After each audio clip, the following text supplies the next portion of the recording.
Aide Memoire by Keith Laumer. Narrated by William Skye. The fustians looked like turtles, but they could move fast when they chose. Chapter 1. Across the table from Retief, Ambassador Magnan rustled a stiff sheet of parchment and looked grave. "This aide memoire," he said, "was just handed to me by the cultural attaché. It's the third on the subject this week. It refers to the matter of sponsorship of youth groups." "Some youths," Retief said. "Average age 75. "The fustians are a long-lived people," Magnan snapped. "These matters are relative. At 75, a male fustian is at a trying age. That's right, he'll try anything in the hope it will maim somebody." "Precisely the problem," Magnan said. "But the youth movement is the important news in today's political situation here on Fust. And sponsorship of youth groups is a shrewd stroke on the part of the terrestrial embassy. At my suggestion, well-nigh every member of the mission has leaped at the opportunity to score a few, that is, cement relations with this emergent power group, the leaders of the future. You, Retief, as counsellor, are the outstanding exception." "I'm not convinced these hoodlums need my help in organizing their rumbles," Retief said. "Now, if you have a proposal for a pest control group—" "To the fustians, this is no jesting matter," Magnan cut in.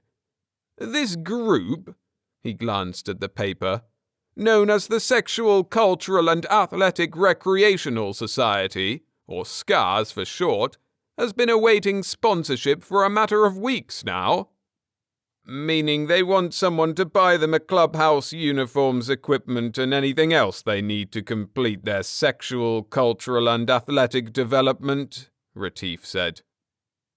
"If we don't act promptly," Magnan said, "the Groaki embassy may well anticipate us. They're very active here." "That's an idea," said Retief. "Let 'em. After a while they'll go broke instead of us." "Nonsense.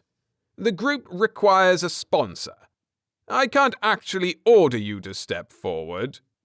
However—" Magnan let the sentence hang in the air. Retief raised one eyebrow. "For a minute there," he said, "I thought you were going to make a positive statement."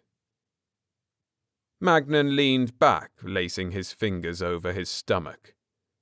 "I don't think you'll find a diplomat of my experience doing anything so naive," he said. "I like the adult fustians," said Retief.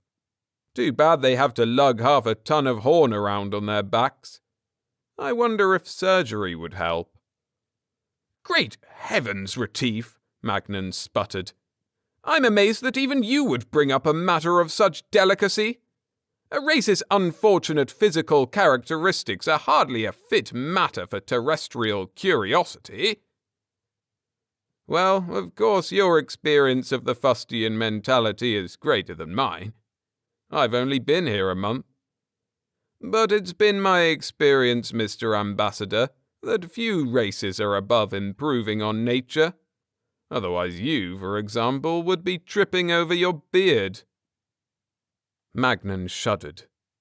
"Please, never mention the idea to a fustian." Retief stood. "My own program for the day includes going over to the dockyards. There are some features of this new passenger liner the fustians are putting together that I want to look into. With your permission, Mr. Ambassador?" Magnan snorted. "Your preoccupation with the trivial disturbs me, Retief. More interest in substantive matters, such as working with youth groups, would create a far better impression." "Before getting too involved with these groups, it might be a good idea to find out a little more about them," said Retief. Who organises them? There are 3 strong political parties here on Fust. What's the alignment of this SCARS organisation? You forget, these are merely teenagers, so to speak, Magnan said. Politics mean nothing to them, yet. Then there are the Groaki. Why their passionate interest in a 2-horse world like Fust? Normally they're concerned with nothing but business. But what has Fust got that they could use? You may rule out the commercial aspect in this instance, said Magnan. Fust possesses a vigorous Steel Age manufacturing economy. The Groaki are barely ahead of them. Barely, said Retief. Just over the line into crude atomics, like fission bombs. Magnan shook his head, turned back to his papers. What market exists for such devices on a world at peace? I suggest you address your attention to the less spectacular but more rewarding work of studying the social patterns of the local youth. I've studied them, said Retief, and before I meet any of the local youth socially, I want to get myself a good blackjack.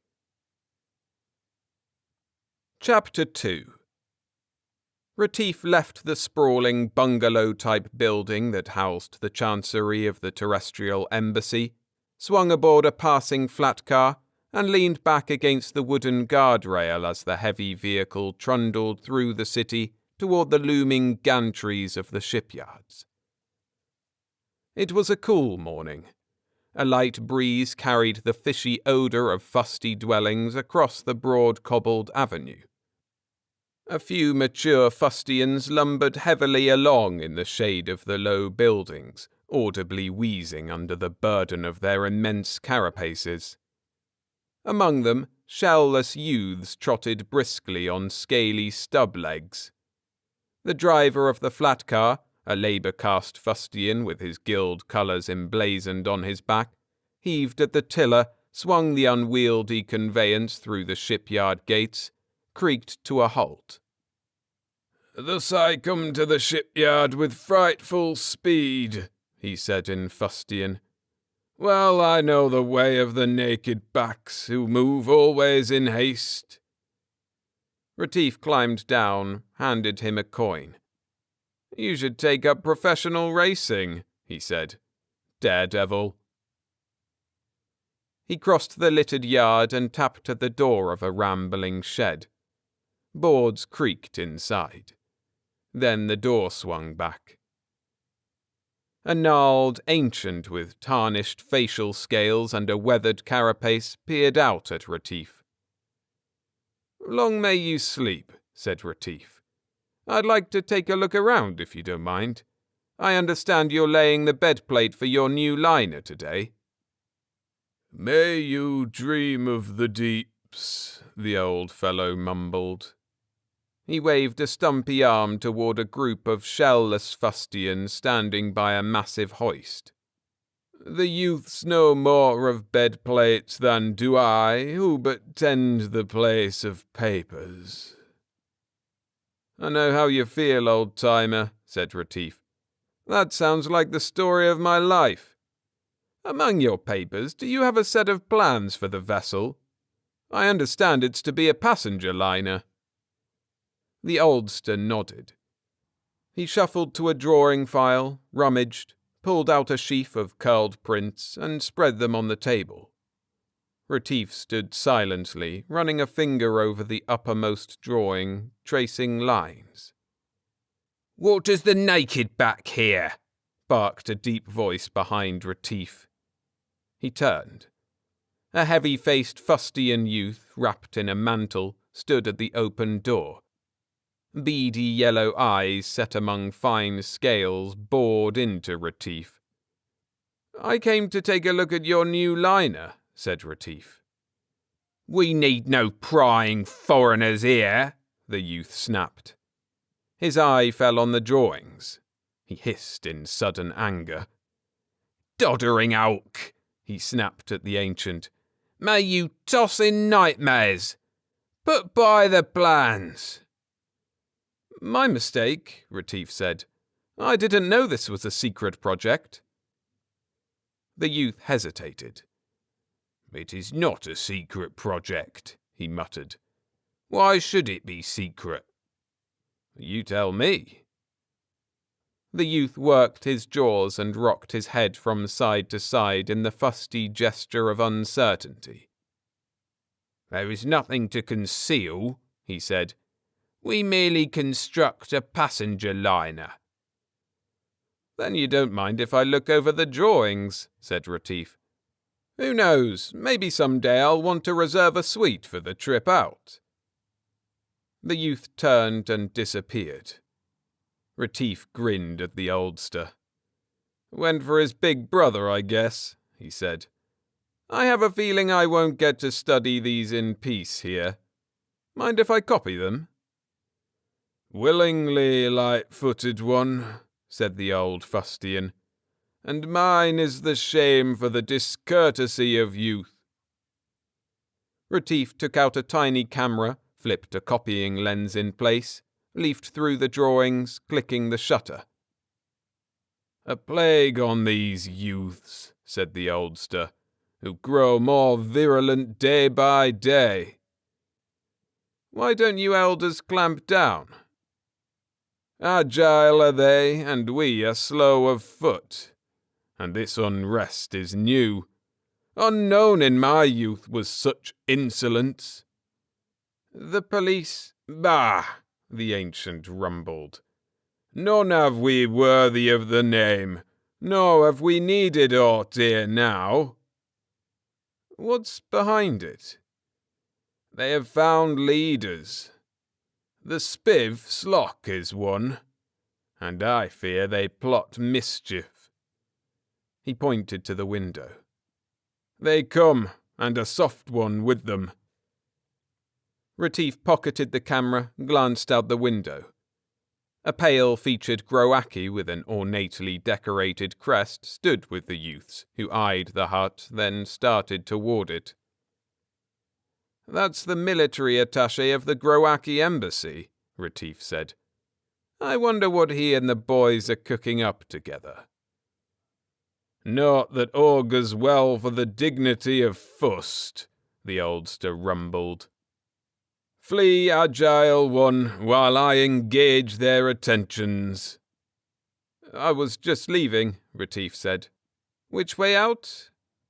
The rear door, the fustian gestured with a stubby member. Rest well, stranger, on these shores. He moved to the entrance. Same to you, Pop, said Retief. And thanks. He eased through the narrow back entrance, waited until voices were raised at the front of the shed, then strolled off toward the gate.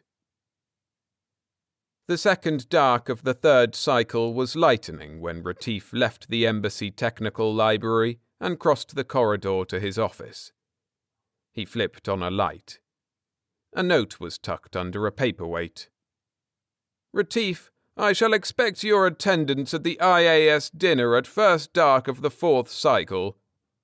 There will be a brief, but I hope impressive, sponsorship ceremony for the Scars Group with full press coverage, arrangements for which I have managed to complete in spite of your intransigence. Retief snorted and glanced at his watch. Less than 3 hours. Just time to creep home by flat car, dress in ceremonial uniform, and creep back. Outside, he flagged a lumbering bus. He stationed himself in a corner and watched the yellow sun beater rise rapidly above the low skyline. The nearby sea was at high tide now, under the pull of the major sun and the 3 moons, and the stiff breeze carried a mist of salt spray. Retief turned up his collar against the dampness. In half an hour he would be perspiring under the vertical rays of a third noon sun, but the thought failed to keep the chill off. 2 youths clambered up on the platform, moving purposefully toward Retief. He moved off the rail, watching them, weight balanced. That's close enough, kids, he said. Plenty of room on this scow. No need to crowd up. There are certain films, the lead fustian muttered. His voice was unusually deep for a youth. He was wrapped in a heavy cloak and moved awkwardly. His adolescence was nearly at an end, Retief guessed. I told you once, said Retief. Don't crowd me. The two stepped close, slit mouths snapping in anger. Retief put out a foot, hooked it behind the scaly leg of the overaged juvenile, and threw his weight against the cloaked chest. The clumsy fustian tottered, fell heavily. Retief was past him and off the flat car before the other youth had completed his vain lunge towards the spot Retief had occupied. The terrestrial waved cheerfully at the pair, hopped aboard another vehicle, watched his would-be assailants lumber down from their car, tiny heads twisted to follow his retreating figure. So they wanted the film. Retief reflected, thumbing a cigar alight. They were a little late. He had already filed it in the embassy vault after running a copy for the reference files. And a comparison of the drawings with those of the obsolete Mark 35 battlecruiser used 200 years earlier by the Concordiate naval arm showed them to be almost identical, gun emplacements and all. The term obsolete was a relative one. A ship which had been outmoded in the armories of the galactic powers could still be king of the walk in the Eastern arm. But how had these two known of the film? There had been no one present but himself and the old-timer, and he was willing to bet the elderly fustian hadn't told them anything. At least, not willingly. Retief frowned, dropped the cigar over the side, waited until the flat car negotiated a mud wallow, then swung down and headed for the shipyard. The door, hinges torn loose, had been propped loosely back in position. Retief looked around at the battered interior of the shed. The old fellow had put up a struggle. There were deep drag marks in the dust behind the building. Retief followed them across the yard. They disappeared under the steel door of a warehouse. Retief glanced around. Now at the mid-hour of the fourth cycle, the workmen were heaped along the edge of the refreshment pond, deep in their siesta. He took a multi-bladed tool from a pocket, tried various fittings in the lock. It snicked open. He eased the door aside far enough to enter. Heaped bales loomed before him. Snapping on the tiny lamp in the handle of the combination tool, Retief looked over the pile. One stack seemed out of alignment, and the dust had been scraped from the floor before it. He pocketed the light, climbed up on the bales, looked over into a nest made by stacking the bundles around a clear spot. The aged fustian lay in it, on his back, a heavy sack tied over his head. Retief dropped down inside the ring of bales, sawed at the tough twine, and pulled the sack free. "It's me, old fellow," Retief said. "The nosy stranger. Sorry I got you into this." The oldster threshed his gnarled legs. He rocked slightly and fell back. "A curse on the cradle that rocked their infant slumbers," he rumbled. "But place me back on my feet and I hunt down the youth's slock, though he flee to the bottommost muck of the sea of torment." "How am I going to get you out of here? Maybe I'd better get some help." "Nay, the perfidious youths abound here," said the old fustian. "It would be your life." "I doubt if they'd go that far." "Would they not?" The fustian stretched his neck. "Cast your light here, but for the toughness of my hide." Retief put the beam of the light on the leathery neck. A great smear of thick purplish blood welled from a ragged cut. The oldster chuckled, a sound like a seal coughing. Traitor they called me. For long they sawed at me in vain. Then they trussed me and dumped me here.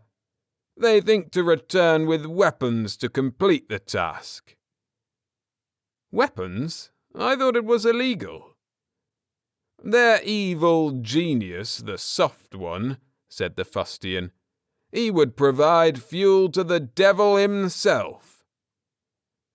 The Groaki again, said Retief. I wonder what their angle is. And I must confess I told them of you, ere I knew their full intentions. Much can I tell you of their doings, but first I pray, the block and tackle. Retief found the hoist where the fustian directed him, manoeuvred it into position, hooked onto the edge of the carapace and hauled away. The immense fustian rose slowly, teetered, then flopped on his chest. Slowly he got to his feet. My name is Wonk, Fleet One, he said. My cows are yours. Thanks. I'm Retief. I'd like to meet the girl sometime, but right now let's get out of here. Wonk leaned his bulk against the ponderous stacks of baled kelp, bulldozed them aside. Slow am I to anger, he said, but implacable in my wrath. Slock, beware. Hold it, said Retief suddenly. He sniffed. What's that odour? He flashed the light around, played it over a dry stain on the floor. He knelt, sniffed at the spot. What kind of cargo was stacked here, Wonk? And where is it now? Wonk considered. There were drums, he said. 4 of them, quite small, painted an evil green, the property of the soft ones, the Groaki. They lay here a day and a night. At full dark of the first period, they came with stevedores and loaded them aboard the barge Moss Rock. The VIP boat? Who's scheduled to use it? I know not, but what matters this? Let us discuss cargo movements after I have settled a score with certain youths. We'd better follow this up first, Wonk. There's only one substance I know of that's transported in drums and smells like that blot on the floor. That's titanite, the hottest explosive this side of a uranium pile. Chapter 3. Peter was setting as Retief, Wonk puffing at his heels, came up to the sentry box beside the gangway leading to the plush interior of the official luxury space barge Moss Rock. A sign of the times, said Wonk, glancing inside the empty shelter. A guard should stand here, but I see him not. Doubtless he crept away to sleep. Let's go aboard and take a look around. They entered the ship. Soft lights glowed in utter silence. A rough box stood on the floor, rollers and pry bars beside it, a discordant note in the muted luxury of the setting. Wonk rummaged in it. Curious, he said. What means this? He held up a stained cloak of orange and green, a metal bracelet, papers. Orange and green, mused Retief. Whose colours are those? I know not. Wonk glanced at the armband. But this is lettered. He passed the metal band to Retief. Scars, Retief read. He looked at Wonk. It seems to me I've heard the name before, he murmured. Let's get back to the embassy, fast. Back on the ramp, Retief heard a sound, and turned in time to duck the charging of a hulking fustian youth who thundered past him and fetched up against the broad chest of Wonk, who locked him in a warm embrace. "Nice catch, Wonk. Where'd he sneak out of?"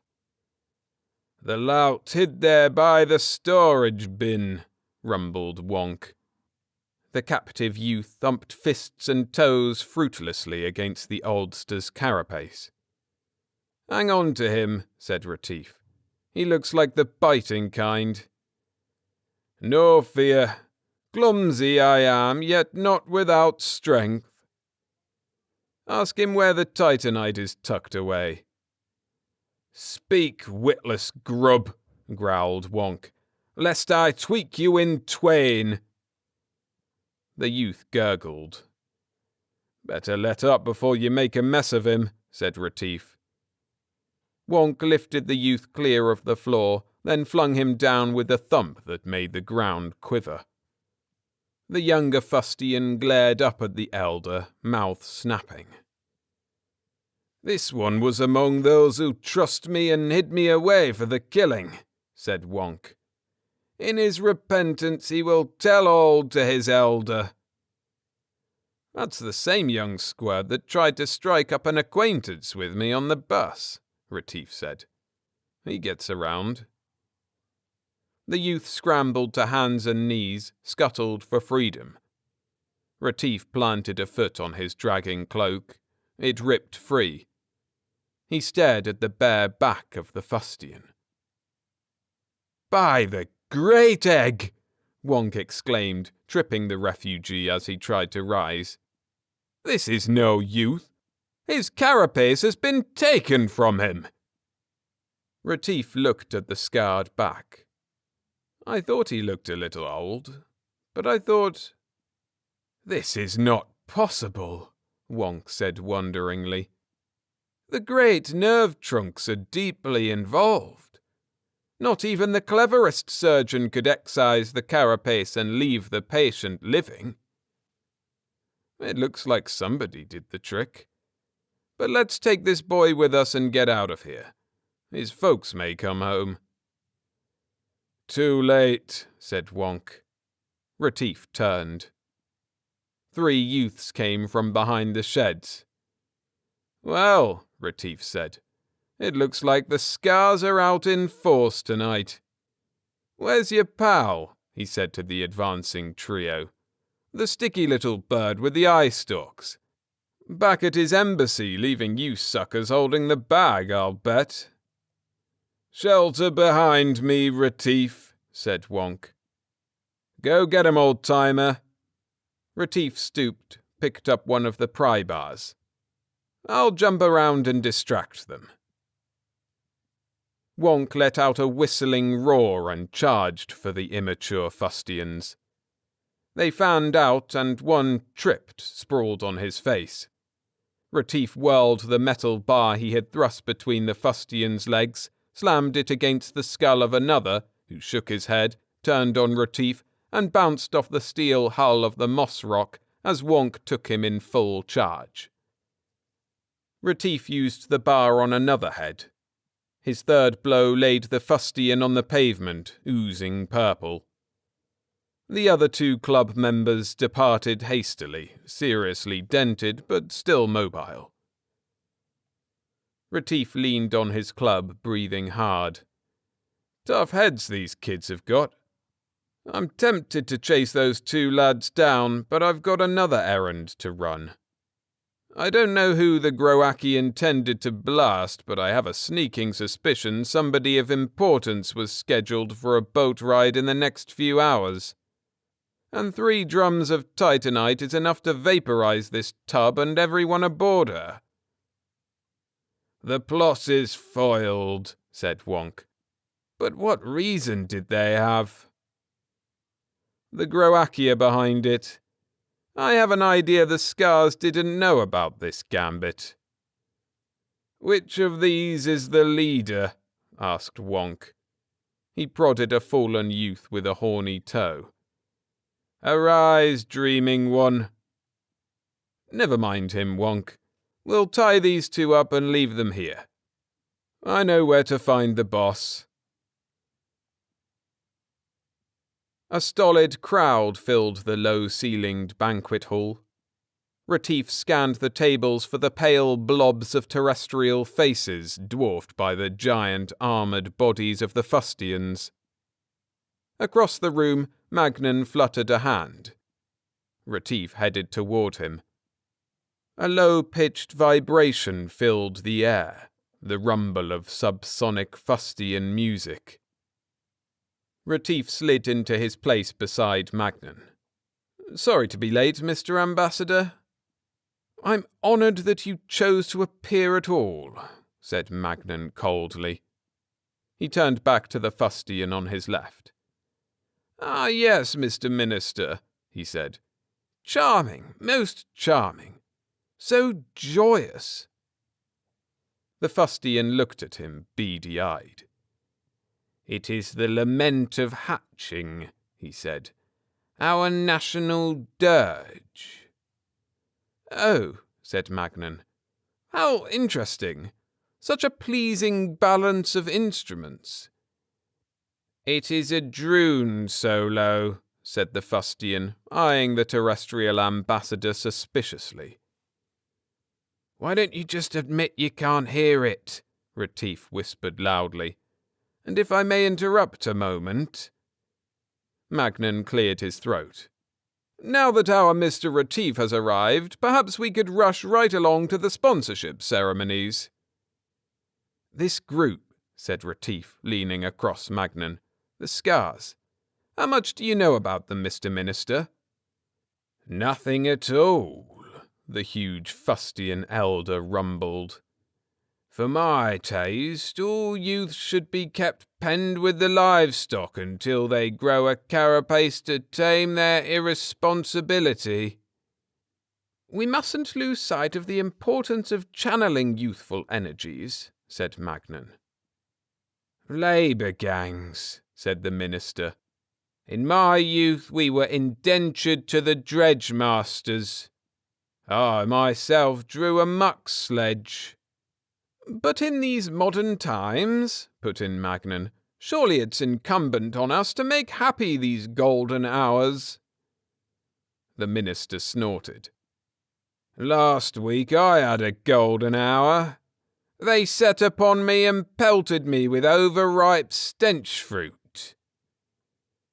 "But this was merely a manifestation of normal youthful frustrations," cried Magnan.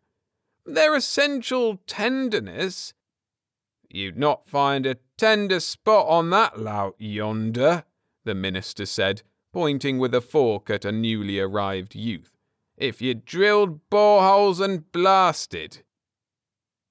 "Why, that's our guest of honour," said Magnan. "A fine young fellow. Slop, I believe his name is." "Slock," said Retief. 8 feet of armour-plated orneriness, and—" Magnan rose and tapped on his glass. The fustians winced at the, to them, supersonic vibrations. They looked at each other muttering. Magnan tapped louder. The minister drew in his head, eyes closed. Some of the fustians rose, tottered for the doors. The noise level rose. Magnan redoubled his efforts.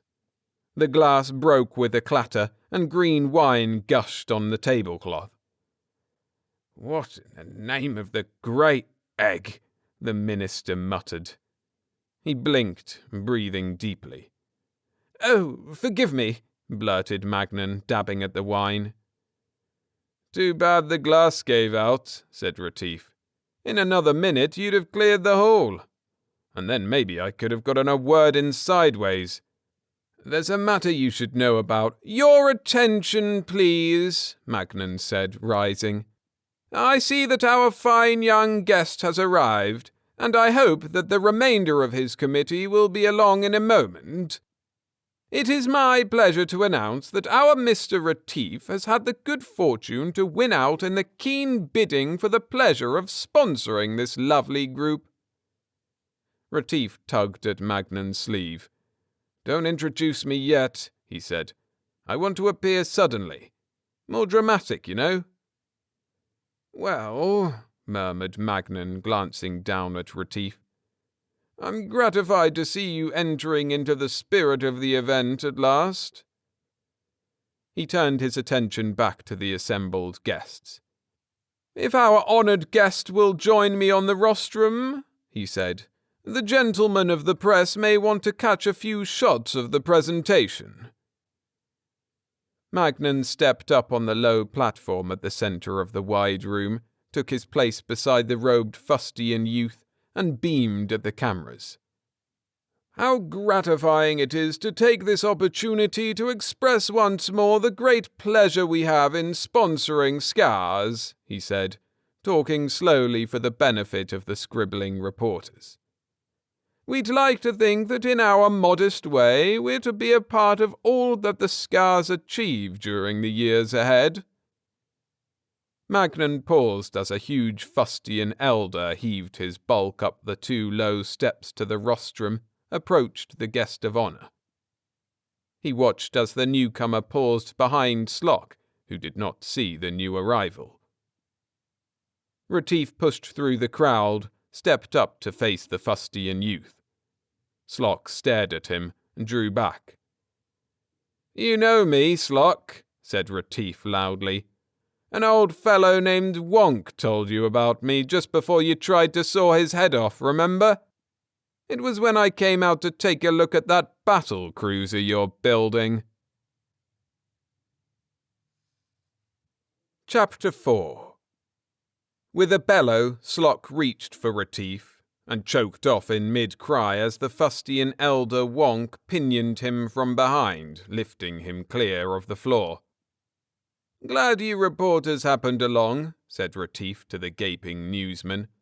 "Slock here had a deal with a sharp operator from the Groaki embassy. The Groaki were to supply the necessary hardware, and Slock, as foreman at the shipyards, was to see that everything was properly installed. The next step, I assume, would have been a local takeover, followed by a little interplanetary war on Flamenco or one of the other nearby worlds, for which the Groaki would be glad to supply plenty of ammo." Magnan found his tongue. "Are you mad, Retief?" he screeched. "This group was vouched for by the Ministry of Youth." "The Ministry's overdue for a purge," snapped Retief. He turned back to Slock. "I wonder if you were in on the little diversion that was planned for today.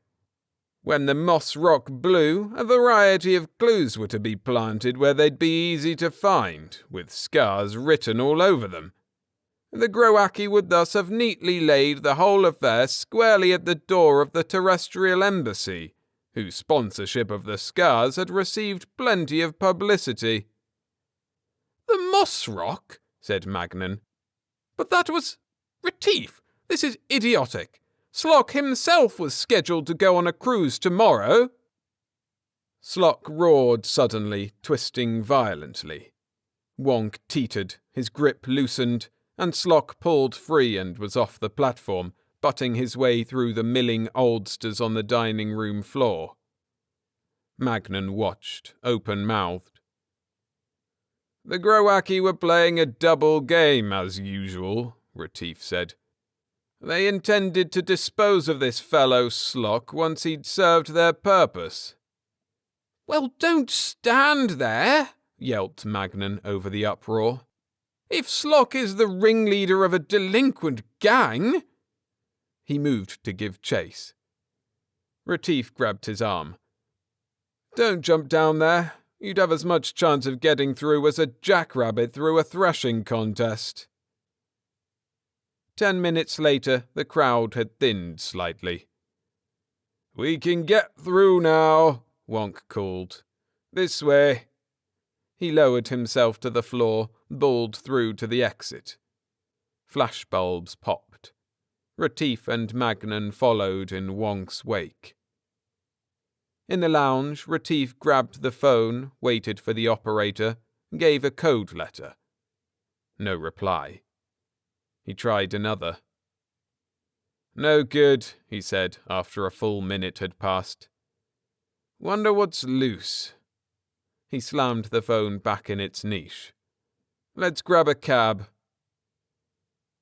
In the street, the blue sun Alpha peered like an arc light over a low cloud layer, casting flat shadows across the mud of the avenue.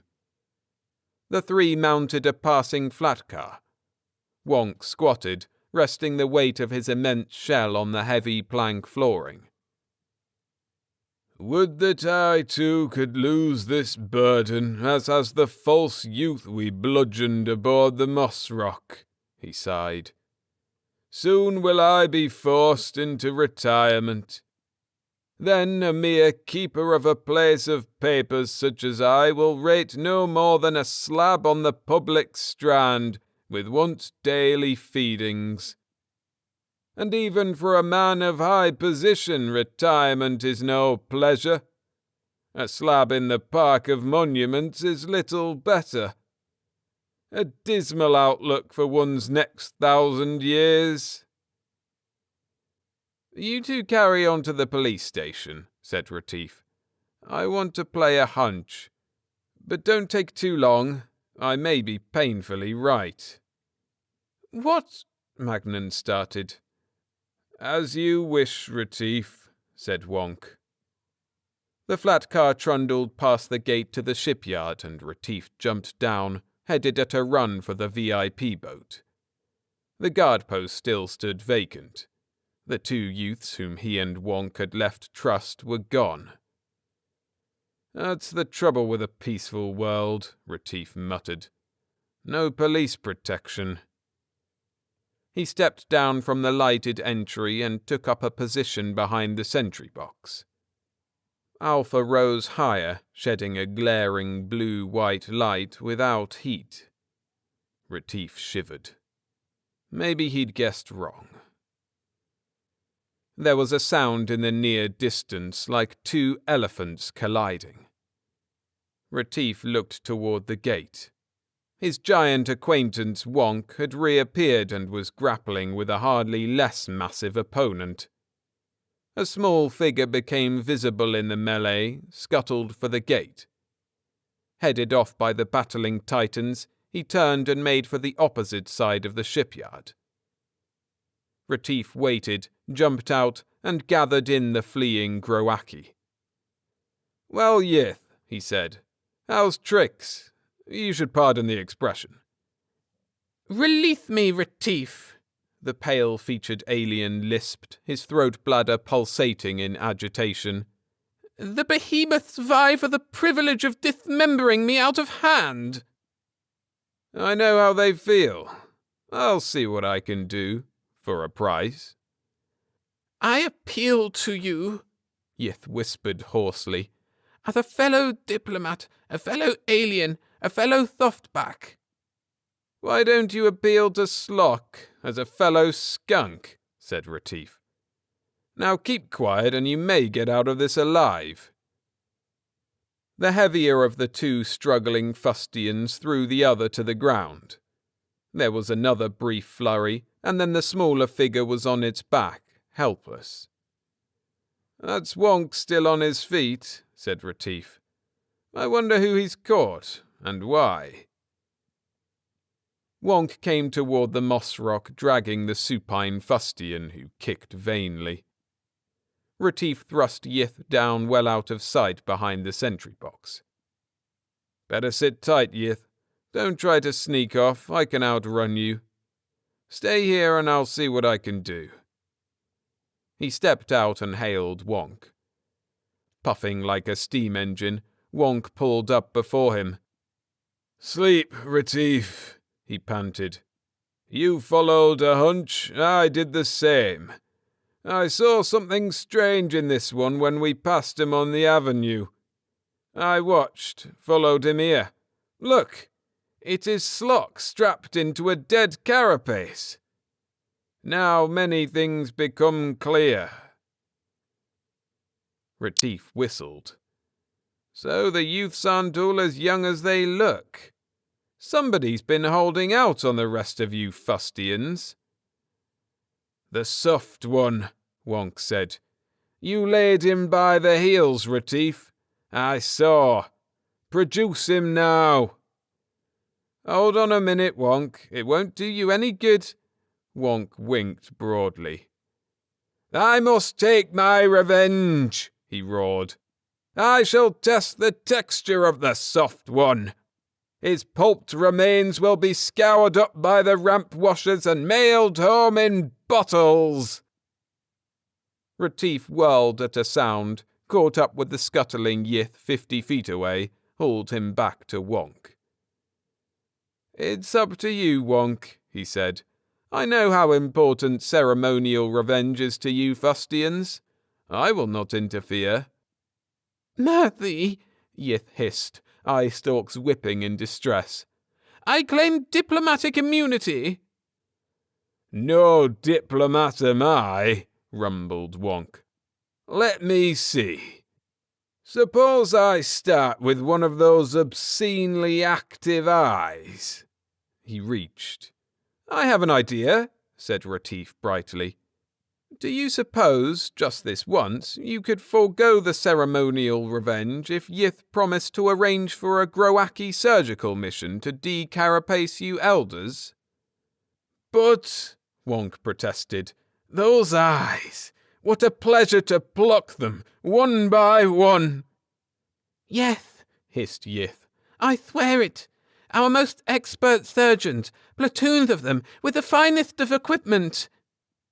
"I have dreamed of how it would be to sit on this one, to feel him squash beneath my bulk." "Light as a whistle feather shall you dance," Yith whispered. "Shelleth shall ye spring in the joy of renewed youth." "Maybe just one eye," said Wonk grudgingly. "That would leave him 4. "Be a sport," said Retief. "Well, it's a deal then," said Retief. "Yith, on your word as a diplomat, an alien, a softback, and a skunk, you'll set up the mission. Groaki surgical skill is an export that will net you more than armaments. It will be a whistle feather in your cap, if you bring it off. And in return, Wonk won't sit on you. And I won't prefer charges of interference in the internal affairs of a free world." Behind Wonk there was a movement. Slock, wriggling free of the borrowed carapace, struggled to his feet, in time for Wonk to seize him, lift him high, and head for the entry to the moss rock. "Hey," Retief called. "Where are you going?" "I would not deny this one his reward," called Wonk. "He hoped to cruise in luxury. So be it." "Hold on," said Retief.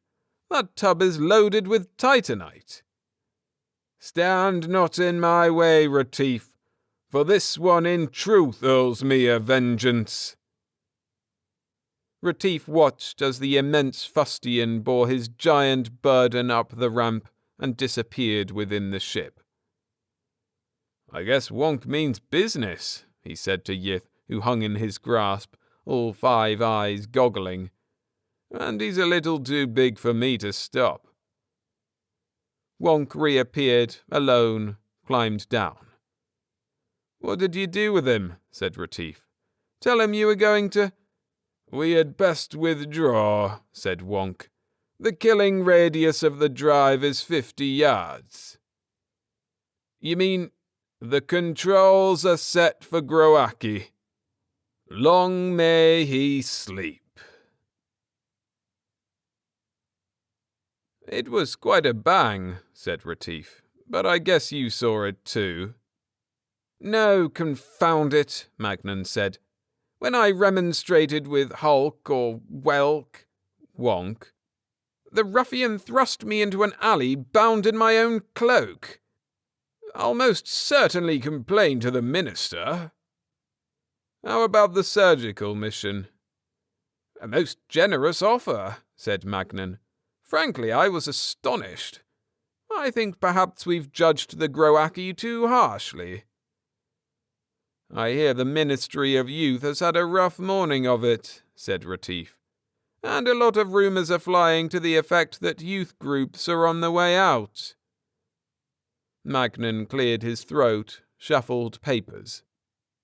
I have explained to the press that last night's fiasco affair was necessary in order to place the culprits in an untenable position. Of course, as to the destruction of the VIP vessel and the presumed death of, Slop, the Fustians understand, said Retief. Wonk wasn't kidding about ceremonial vengeance. The Groaki had been guilty of gross misuse of diplomatic privilege, said Magnan. I think that a note, or perhaps an aide memoire, less formal. The Mossrock was bound for Groaki, said Retief. She was already in her transit orbit when she blew. The major fragments will arrive on schedule in a month or so. It should provide quite a meteorite display. I think that should be all the aid the Groaki's memoirs will need to keep their tentacles off Fust. But diplomatic usage, then, too, the less that's put in writing, the less they can blame you for if anything goes wrong. That's true, said Magnan, lips pursed. Now you're thinking constructively, Retief.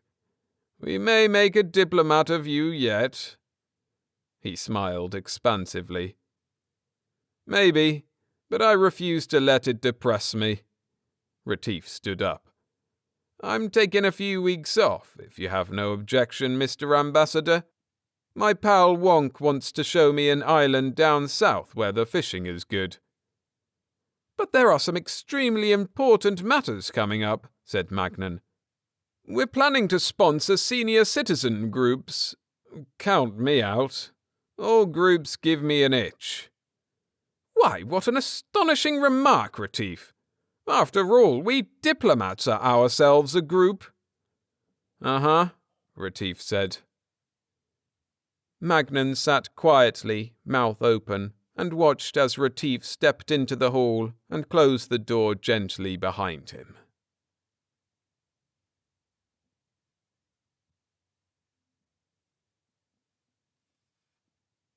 Thanks for listening. If you enjoyed the story, hit the like button. And share your thoughts, opinions, and memories of this one down in the comments. I'm always delighted to hear what you have to say. And if you'd like more, there are plenty more stories on this channel. I recommend going over to the playlist where you can find standalone stories like this one or compilations. See you in the next one.